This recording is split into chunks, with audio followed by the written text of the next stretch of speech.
కవితపై Kukatpally MLA Madhavaram Krishnarao సంచలన ఆరోపణలు చేశారు.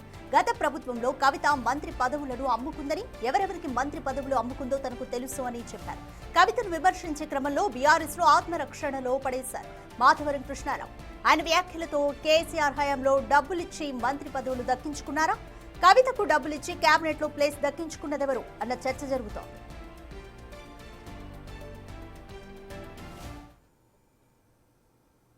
మంత్రి పదవి ఎవరు ఇచ్చినావు? మంత్రి పదవి ఎంతమందికి అమ్ముకున్నావు? మంత్రి పదవులు తెలియదా మాకు? మీ నాన్న అంటే ఒక గొప్ప పేరుంది. మహాత్మా గాంధీకి ఏ రకంగా పేరుందో కేసీఆర్కి అంత మంచి పేరును సర్వనాశనం చేశావు. ఏ షాప్ వదలు లేవు, ఏ బట్ట షాప్ వదలేవు, ఏ బంగారు షాప్ వదలలేవు. ఇలా మేము కబ్జాదారులమ్మా. నీ బండారం ఇప్పితే మొత్తం ఈ నుంచి మొత్తం తెలంగాణ నుంచి ఢిల్లీ దాకా ఇప్పితే తట్టుకోలేవు నువ్వు. ఇప్పటికైనా మానుకో, ప్రజాసేవ చేసే ప్రయత్నం చేయి. అంతేగాని ఇష్టం వచ్చినట్టు నువ్వు మాట్లాడితే ఒప్పుకుంటాడో ఉన్నాడు. నీ మంత్రి పదవి ఎవరు ఇచ్చినావు? మంత్రి పదవి ఎంతమందికి అమ్ముకున్నావు? మంత్రి పదవులు తెలియదా మాకు? మీ నాన్న అంటే ఒక గొప్ప పేరుంది.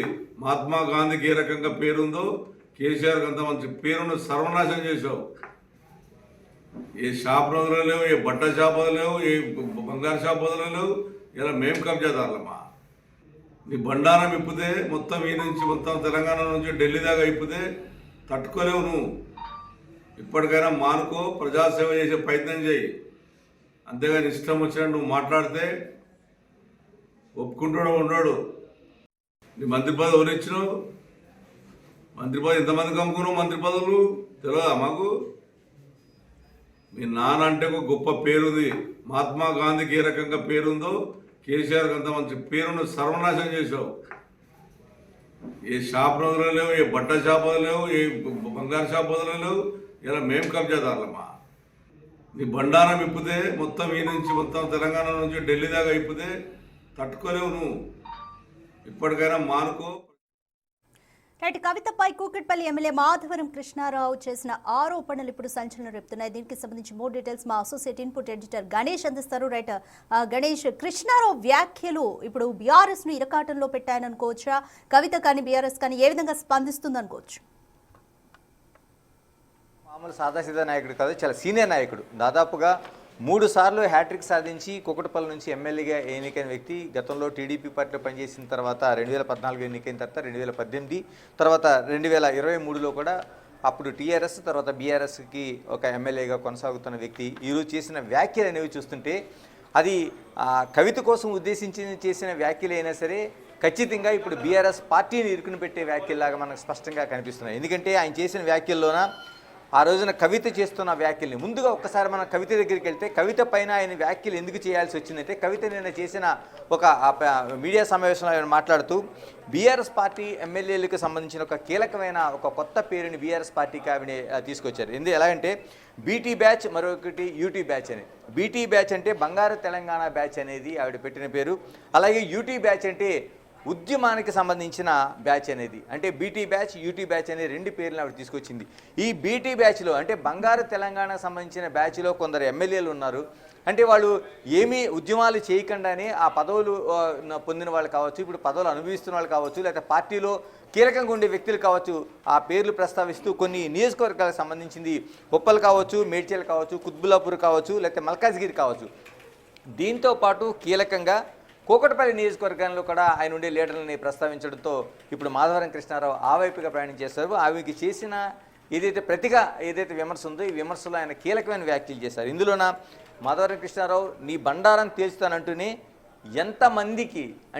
ఎంతమందికి ఆనాడు ఉండే క్యాబినెట్లో ఎంతమందికి నువ్వు మంత్రి పదవులను అమ్ముకోలేదు అనేది నీకు తెలియదా, నీ బండారాన్ని బయట పెడతానని మాధవరం కృష్ణారావు చేసిన వ్యాఖ్యలు అనేవి ఇప్పుడు అంటే చాలా కీలకంగా కనిపిస్తున్నాయి. ఒక సీనియర్ లీడరు, ఎందుకంటే తెలుగుదేశం పార్టీ నుంచి ఇప్పటివరకు ఉండే కీలకమైన ఒక లీడరు ఇప్పుడు కొనసాగుతున్న కీలకమైన నేతల్లో ఉన్నాడు. కాబట్టి ఆయన చేసిన వ్యాఖ్యలు అనేవి అంటే కవిత పైన విమర్శ చేసినా ఇప్పుడు ఖచ్చితంగా బీఆర్ఎస్ పార్టీని ఇరుకుని పెట్టాయి. మరోవైపు అందరూ అటువైపుగా ఆలోచించేలాగా, అంటే ఒకవైపు కేసీఆర్ని మహాత్మా గాంధీతో పోల్చుతున్నాయి. అంటే నీ తండ్రి ఏ స్థాయిలో ఉన్నవాడో తెలియదా, కేసీఆర్ అంటే తెలంగాణలో మహాత్మా గాంధీ తరహా లీడర్ అని చెప్తూనే ఆ రోజు నువ్వు చేసిన పనులన్నీ నీ బండారాన్ని బట్టబయలు చేస్తాము, నువ్వు ఎన్ని మంత్రి పదవులు అమ్ముకోలేదని ఏదైతే చేసిన వ్యాఖ్య అయితే ఉందో ఈ మాధవరం కృష్ణారావు చేసిన వ్యాఖ్యలు అనేవి ఇప్పుడు ఆ పార్టీలో అంతర్గతంగా చర్చకు దారితీస్తున్నాయి. మిగతా వైపు ఏదైతే ప్రతిపక్షాలు కావచ్చు, మిగతా అధికార పక్షం కావచ్చు, వీళ్ళంటిలో కూడా ఒక చర్చలు లేవదీసేలా ఉన్నాయి. అంటే ఆ రోజున కేసీఆర్ మంత్రివర్గంలో ఉండేవాళ్ళు నిజంగానే ఈ పదవులు కొనుక్కొని వచ్చారా? ఎందుకంటే ఇప్పుడు ఆయన చేసింది, మాధవరావు కృష్ణారావు చేసింది చిన్న వ్యాఖ్యలు కాదు. ఎందుకంటే ఆయన చేసిన వ్యాఖ్యలోన ఆ రోజున మంత్రి పదవులు నువ్వు అమ్ముకోలేదా, నీ బండారాన్ని బయట పెడతానంటే, అంటే ఇప్పుడు మాజీ మంత్రులుగా ఉన్నవాళ్ళు దాదాపుగా దశాబ్ద కాలం పాటు, అంటే 2 టర్ములుగా మంత్రి పదవులు పొందిన వాళ్ళు అనేక మంది ఉన్నారు. బీఆర్ఎస్లోనే కీలకమైన నేతలుగా ఉన్నారు. అంటే వాళ్ళందరూ కేసీఆర్ మంత్రివర్గంలోన నిజంగానే పదవులు కొనుక్కొని వచ్చారా? అంటే ఆ స్థానాన్ని క్యాబినెట్లో స్థానం పొందడం కోసం నిజంగానే వీళ్ళంతా డబ్బులు ఇచ్చి, కవితకు డబ్బులు ఇచ్చి ఉన్నారా? అది ఎవరెవరు ఉన్నారు ఇందులో, ఎంత శాతం ఉంది? ఎందుకంటే ఆ రోజు క్యాబినెట్లో ఉన్న వాళ్ళు చాలా కీలకమైన వ్యక్తులు ఉన్నారు కాబట్టి ఎవరెవరున్నారు, ఎంత శాతం ఉన్నారు, నిజంగా కవితకి సన్నిహితంగా ఉన్న వాళ్ళు ఎవరున్నారు, ఆ రోజున కవితకి డబ్బులు ఇచ్చి క్యాబినెట్లో ఎంతమంది వెళ్ళుంటారు?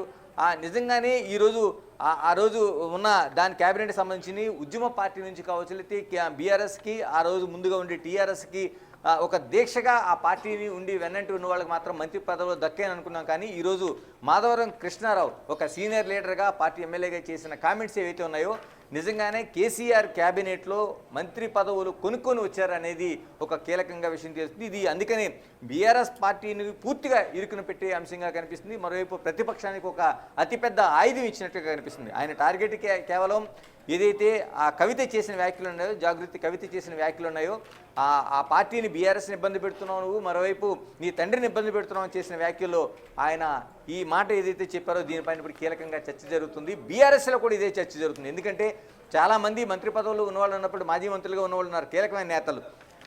వీళ్ళందరినీ తీసుకుంటే వీళ్ళందరూ ఎంతమంది కవితకి సన్నిహితంగా ఉన్నవాళ్ళు, ఎంతమంది కవితకి డబ్బులు ఇచ్చి ఈరోజు ఆ రోజున మంత్రి పదవులు కొనుక్కున్నారు?